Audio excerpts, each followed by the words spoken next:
Good morning everyone, my name is Rahul. I welcome you all in your teaching for family. 7 AM पर देता हूँ मैं आपको एक हिंदी का प्रैक्टिस सेट और हिंदी MCQ के नाम से प्लेलिस्ट बनाई हुई है, तो वहाँ जाके और ज़्यादा क्वेश्चन की प्रैक्टिस कर लेना। आज के कुछ क्वेश्चन ना ऐसे होंगे जो आपने कभी नहीं सुने होंगे। फर्स्ट टाइम आप कुछ क्वेश्चन को देखोगे तो अच्छा प्रैक्टिस सेट है। तो दोनों तरीके के, मिक्स और टफ, दोनों तरीके के क्वेश्चन है। तो इसी के साथ आखिरी तक बने रहना।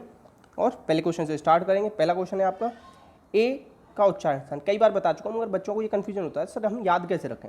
तो याद करना ऐसे, देखो अ या आ में जब हम जोड़ते हैं क्या, ई या ई, क्या जोड़ते हैं, ई या ई, तो क्या बनता है अपना, ए बनता है। तो अब देखो ये आ और आ कहाँ से बोले जाते हैं, कंठ से बोले जाते हैं, ठीक है। और ये ई और ई कहाँ से बोले जाते हैं, तालु से बोले जाते हैं, ठीक है। तो जब कंठ और तालु दोनों मिल रहा है तो क्या हो जाएगा, कंठ तालव्य। क्या हो जाएगा, कंठ तालव्य, डी हो जाएगा इसका, ठीक है। अब ऐसे याद रखो।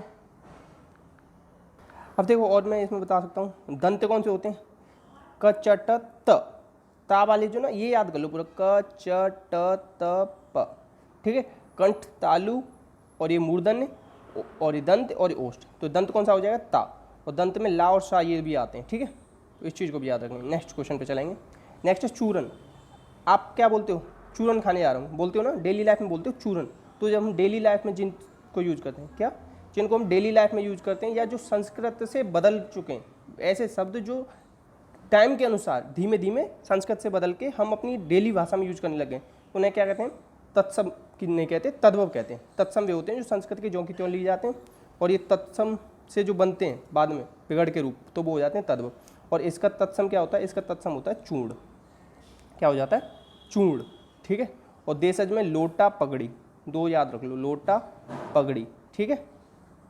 नेक्स्ट है आपका जो धरती फोड़ कर जन्मा हो, तो जो धरती फोड़ कर जन्मता है ना उसे उद्भिज कहते हैं, ठीक है। और जो स्वयं से जन्मा हो उसे स्वयंभू कहते हैं। नेक्स्ट, मूक का अनेकार्थी इसमें से कौन सा नहीं है, चुप, गूंगा, शांत होता है, विवश नहीं होता, तो डी इसका सही हो जाएगा। मूक का विलोम क्या होता है, मूक का विलोम होता है बाचाल। तो दोनों चीज़ों को याद रखना, ठीक है। नेक्स्ट है राम की गाय चरती है। देखो मैंने आपको बताया कारक, कारक कितने होते हैं, 8, ठीक है। और 6 कारक होते हैं तत्पुरुष समास में, 6 कारक होते हैं आपके संस्कृत में। संस्कृत में संबंध और संबोधन नहीं होते हैं, ठीक है, याद रखना। अब जो कारक बताया ना मैंने आपको, उसमें मैंने आपको बताया संबंध, संबंध का चिन्ह होता है का, की, के, ऐसे याद रखो। हमारा संबंध किससे होता है, काकी से होता है। किससे होता है, काकी, काकी से होता है। तो का और की आ गया तो साथ में के और लगा देना, ये ट्रिक बन गई इसकी।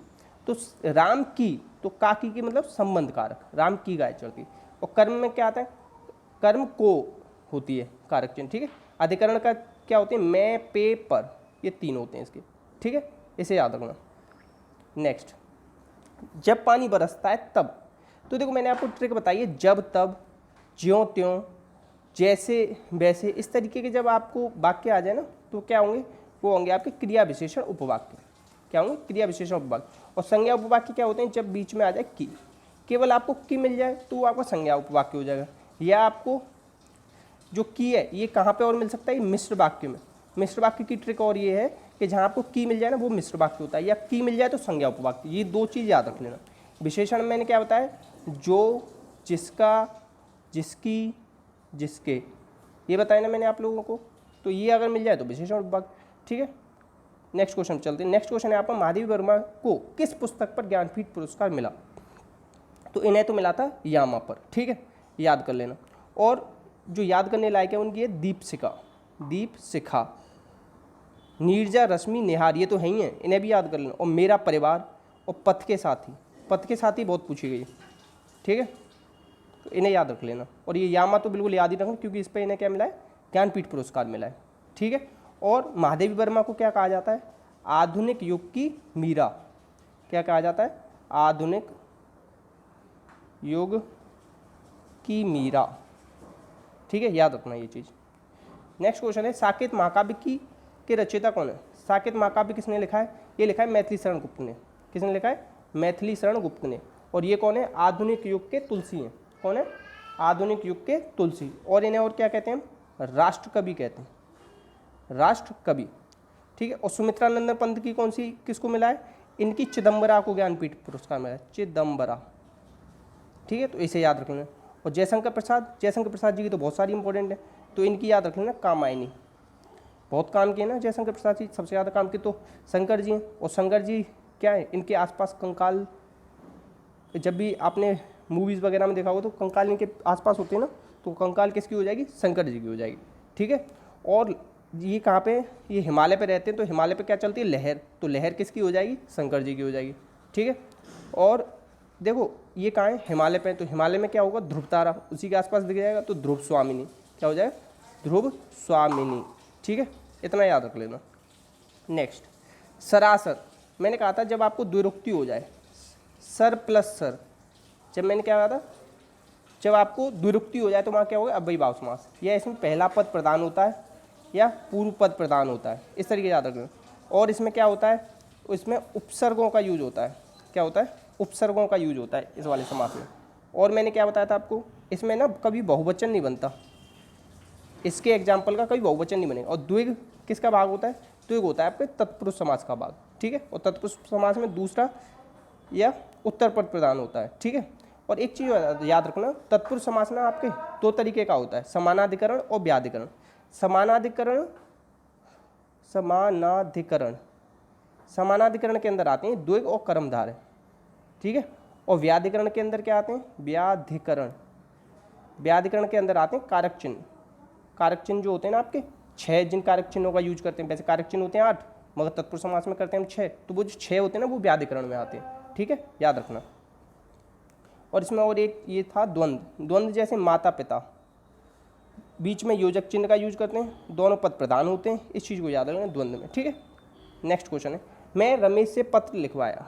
तो मैंने पत्र लिखवाया मतलब लिखा नहीं ना, जब कर्ता खुद काम न करके और किसी से कराता है ना तो उसे कहते हैं, तो ये लिखवाया किस में होगा, जब जो कर्ता खुद काम न करके दूसरे से कराता है ना तो उसे कहते हैं प्रेरणार्थक। ठीक है। और नाम धातु होता है लत्याना, बत्याना, हत्याना। और संयुक्त क्रिया होता है जब दो क्रिया एक साथ मिलकर बनाते हैं। ठीक है। और एक होता है पूर्वकालिक, इसे याद करो, मैंने खाना खाकर पढ़ने बैठा, तो एक काम खत्म करके, क्रिया खत्म करके जब दूसरी स्टार्ट होती है ना तो उसे क्या कहते हैं, पूर्वकालिक। नेक्स्ट, इसमें आशीर्वाद कैसे शुद्ध लिखेंगे, आशीर्वाद इस तरीके से शुद्ध लिखेंगे। और उज्ज्वल और याद रख लो इसे इस तरीके से। और कवित्री याद रखो, कवयित्री। ठीक है, इस तरीके से लिखते हैं। अब आंखों में धूल झोंकना, ये है मुहावरा, मुहावरों के पीछे आता है ना, तो आंखों में धूल झोंकना का क्या होगा, धोखा देना। ठीक है, हमेशा ना आता है मुहावरों के पीछे। और आपके जो जितने भी क्रिया होती है ना उन सब में ना लगा देना शब्द में, तो क्रिया बन जाती है। जैसे खेल में ना लगा देंगे तो खेलना, पढ़ में ना लगा देंगे तो पढ़ना। ठीक है। नेक्स्ट, शाह का उच्चारण स्थान। अब शाह का उच्चारण स्थान मैंने आपको कई बार बताया, तो क्वेश्चन नंबर 31, कौन सा क्वेश्चन है, 31 क्वेश्चन है, तो इसका आप कमेंट बॉक्स में आंसर देंगे। ठीक है, ये क्वेश्चन आपके लिए। अब देखो अच्छे क्वेश्चन से स्टार्ट करता हूँ कुछ। देखो, पुजारी भगवान पीताम्बर की पूजा कर रहे हैं। पीताम्बर दो होते हैं, एक तो पीला वस्त्र को पीताम्बर कहते हैं, पीला वस्त्र, और एक पीताम्बर होते हैं भगवान जी। तो पीले वस्त्र की पूजा कोई करता नहीं करता, भगवान जी की करते हैं। तो यहाँ क्या हो जाएगा, बहुब्री समास हो जाएगा। बहुब्री समास में क्या होता है आपका, अन्य पद प्रदान होता है, अन्य पद प्रदान। नेक्स्ट क्वेश्चन है आपका, इसमें से कौन सा अग्नि का पर्याय नहीं है। अग्नि का पर्याय देखो अनिल। अनिल मैंने बताया ना, ये होता है वायु का, किसका होता है, वायु का। और एक होता है अनल, अनल होता है अग्नि का। तो ये दो याद रख लोगे ना, बहुत सारे क्वेश्चन हो जाएंगे। अनल क्या होता है, नल से निकालते हैं पानी, पानी से बुझाएंगे आग। और अनिल होता है लड़के का नाम, लड़का भागेगा तेज। लड़का अग्नि नहीं हो सकता, लड़का तेज भाग सकता है वायु की तरह। ठीक है, याद रखना। इसमें से कौन सा, ये विराम चिन्ह बताना है, ये होता है अर्धविराम। कौन सा हो जाएगा, अर्धविराम। अल्प, और सबसे ज़्यादा यूज हम कौन सा विराम करते हैं, अल्प विराम करते हैं, हल्का सा जो लगता है। ठीक है, या इस तरीके से याद रखो, जो ऊपर वाला अगर हम हटा दूँ ना तो जो नीचे बचता है ना, ये अल्प विराम होता है। और योजक क्या होता है, इस तरीके का। और योजक चिन्ह का यूज हम कहाँ करते हैं, द्वंद्व समास में करते हैं। और निर्देशन का क्या करते हैं, इस तरीके से, निर्देशन, डैश जो होता है वो होता है निर्देश। और विराम चिन्हों की संख्या कितनी मानी गई, विराम चिन्हों की संख्या मानी गई 20। किसने मानी, कामता प्रसाद गुरु ने, कामता प्रसाद गुरु जी ने। ठीक है, याद रख लेना, 20 याद रख लेना, बहुत ज़्यादा पूछा गया। गंगा तट, गंगा तट में कौन सा समास है, गंगा का तट, गंगा का तट होता है। तो देखो इसमें कर्मधारय बहुब्री दोनों नहीं होगा, इसमें हो जाएगा तत्पुरुष समास। क्या हो जाएगा, तत्पुरुष समास। ठीक है। अब देखो एक क्वेश्चन बताता हूँ जो मैंने परसों पूछा था आपसे, का आपका स्वर है, व्यंजन है या अक्षर है। देखो स्वर होता तो इस स्वर क्या होते हैं, आ से लेके आपके ओ तक होते हैं, तो स्वर होते हैं 11। तो ये स्वर तो है नहीं, आपको ऐसे ही दिख रहा है। अगर ये व्यंजन होता ना तो ये होता हलंत लगा होता है इसमें, अगर ये हलंत लगा है तो ये हो जाए व्यंजन। और ये केवल का लिख रहा है तो ये इसमें स्वर भी है और व्यंजन दोनों है, स्वर और व्यंजन दोनों से मिलकर बना है। तो जब स्वर और व्यंजन दोनों से मिलकर बनता है ना, उसे अक्षर कहते हैं। क्या कहते हैं? अक्षर। तो इसे आप अक्षर कहेंगे, इसे आप व्यंजन नहीं कहेंगे। व्यंजन होगा ये, और स्वर होता है आ से लेके औ तक। ठीक है, इतना याद रख लेंगे। और जब स्वर और व्यंजन दोनों मिल जाते हैं तो क्या बन जाता है? आपका अक्षर बन जाता है। ठीक है, एक क्वेश्चन और देख लो, शरणागत। शरणागत कल बहुत ज़्यादा घूमा था ये क्वेश्चन, अब बाकी सारे ग्रुप्स में, क्योंकि कन्फ्यूजन हो जाता है इसमें बच्चों को। तो सारे बच्चों को पता है क्या लग रहा था कि शरण में आगत होगा, शरण में आगत होगा, जबकि ये गलत है। इसका आपका क्या बनेगा? विग्रह बनेगा शरण को आगत, शरण को आया हुआ, या शरण को आगत। शरण को आया हुआ को क्या कहेंगे? शरणागत। तो इसमें को आएगा, क्या आएगा? को आएगा। अधिकरण तत्पुरुष नहीं होगा, ये होगा कर्म को। क्या हो जाए? कर्ता ने कर्म को, कर्म में आता है ना को, और मैं मत करना, बस इस चीज़ को याद रख लेना। अभी भी कन्फ्यूजन हो तो कमेंट में पूछ लेना, बाकी और कन्फ्यूजन हो रहा तो खुद से सर्च करना, नहीं तो मैं हूँ, कमेंट में पूछ लेना, बता दूँ। इसमें कन्फ्यूजन हो सकता है क्योंकि मेरे को भी हुआ था फर्स्ट टाइम। नेक्स्ट क्वेश्चन है ओ और औ। अब देखो ओ ये किससे बनता है? ये बनता है आपका अ और आ में जब आप जोड़ देते हो ऊ या ऊ। अब ये ऊ और ऊ कहाँ से बोले जाते हैं? ये ओष्ठ से बोले जाते हैं। किससे? ओष्ठ से।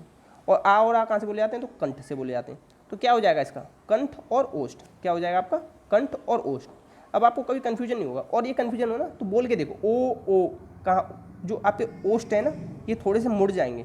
क्या हो जाएंगे? मुड़ जाएंगे। तो ये क्या हो जाएगा? कंठोष्ठ हो जाएगा। ठीक है, और दंत और तालु, दंत तालु कोई होता ही नहीं, दंतोष्ठ होता है। क्या होता है? दंतोष्ठ होता है। दंतोष्ठ होता है वा, ये वाला जो वा होता है ना, ये होता है दंतोष्ठ। नेक्स्ट क्वेश्चन पे चलेंगे। इसमें से चौमासा और विदेश में कौन सा उपसर्ग? चौमासा में चौ है, विदेश में बी है, तो इसमें कौन सा हो जाएगा? ये बी हो जाएगा। ठीक है, उपसर्ग कहाँ लगते हैं? आपके आगे लगते हैं। क्या होते हैं? ये शब्दांश होते हैं। और संस्कृत में आपके उपसर्ग कितने होते हैं? संस्कृत में होते हैं 22। ठीक है, इतना याद रख लेना। नेक्स्ट, बाजारू में प्रत्यय। देखो बाजार, बाजार प्लस ऊ, और इसमें कौन सा ऊ? बड़ा ऊ आएगा। कौन सा ऊ आएगा? बड़ा ऊ। देखो जब घुंडी इस तरीके से लग रही हो तो होता है बड़ा ऊ, और इस तरीके से लग रही हो तो होता है छोटा ऊ।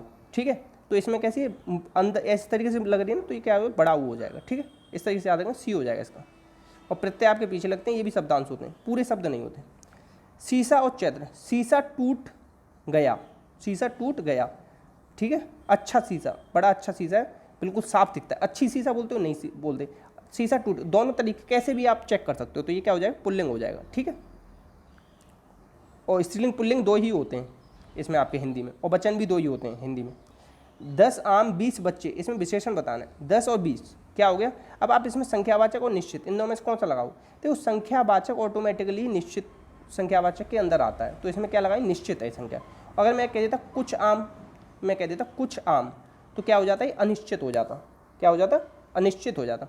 विशेषण कितने प्रकार के होते हैं? 4, संख्यावाचक, सार्वनामिक, गुणवाचक और परिमाणवाचक। इस तरीके से याद रख लेना। ठीक है, 4 होते हैं। एकेश्वरवाद का विलोम क्या होगा? एकेश्वरवाद का हो जाएगा बहुदेववाद। और जो ब्रह्म समाज है ना, ब्रह्म समाज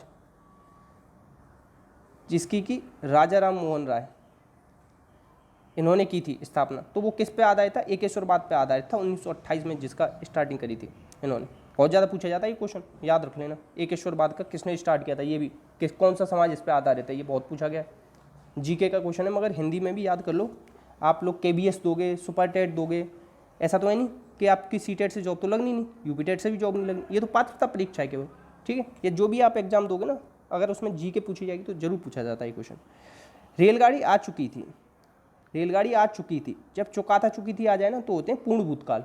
अब इसी की जगह मैं कह दूँ आ रही थी, क्या बोल दूँ? आ रही थी, आ रही थी हो जाता है अपूर्ण भूतकाल। ठीक है, चुकी थी हो गया तो पूर्ण भूतकाल, आ रही थी हो गया अपूर्ण भूतकाल। और भूतकाल कितने प्रकार के होते हैं? 6, वर्तमान काल 5 और भविष्यकाल 3। ठीक है, इतना याद रखना। नेक्स्ट क्वेश्चन, उसका कोट पुराना था। पुराना क्या होगा? पुराना होता है कोट की विशेषता बता रहा है। क्या बता रहा है? विशेषता, तो विशेषण हो जाएगा। और कोट क्या हो जाएगा? विशेष्य हो जाएगा। जिसकी विशेषता बताई जाए वो क्या हो जाएगा? विशेषण। और जो विशेषण की विशेषता बताई, अगर यहाँ बोल देता उसका कोट बहुत पुराना था, तो बहुत क्या हो जाता? प्रविशेषण हो जाता, प्रविशेषण। और प्लीज़ आप लोगों को अगर वीडियो अच्छी लग रही है ना, और यहाँ तक अगर आप लोग आ गए तो पक्का अच्छी लग रही है, तो लाइक कर दो यार। देख लो एक बार आप लोगों ने लाइक कर दिया नहीं कर दिया। बहुत मेहनत लग रही है इस वीडियो को बनाने में।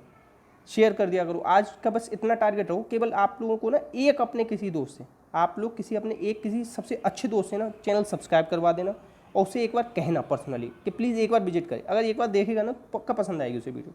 तो प्लीज़ आप सबसे निवेदन है कि इसे आज शेयर कर देना ज़्यादा से ज़्यादा।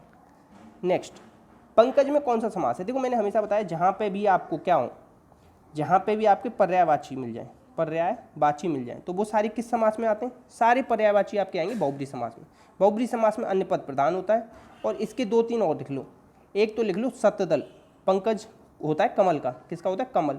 और जिस भी के शब्द के पीछे जा मिल जाए तो जा का मतलब होता है जन्म, और जन्म कौन लेता है? कमल।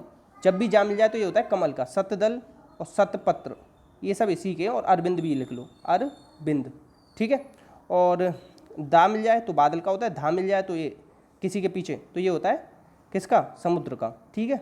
और चर मिल जाए तो ये होता है किसका? राक्षस का। और कर मिल जाए तो होता है चंद्रमा का, ठीक है। इस तरीके से कुछ ट्रिक्स हैं, ट्रिक्स से याद रखोगे ना पर्यायवाची तो हमेशा याद रहेंगे, नहीं तो फिर बड़ा मुश्किल हो जाता है पेपर में याद आना। नेक्स्ट है सर्वयुगानुकूल।